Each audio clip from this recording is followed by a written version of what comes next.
မြန်မာပြည်ရဲ့နိုင်ငံလူငယ်တွေရဲ့လက်ထဲမှာရှာလာလာလာလာလာမြန်မာပြည်ရဲ့နိုင်ငံ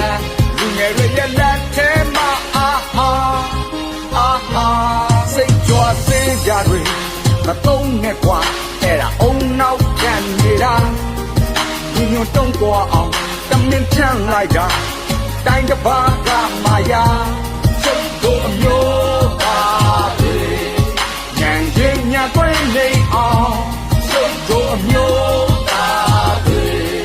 လူရင်လူသွေးနေအောင်ယာမ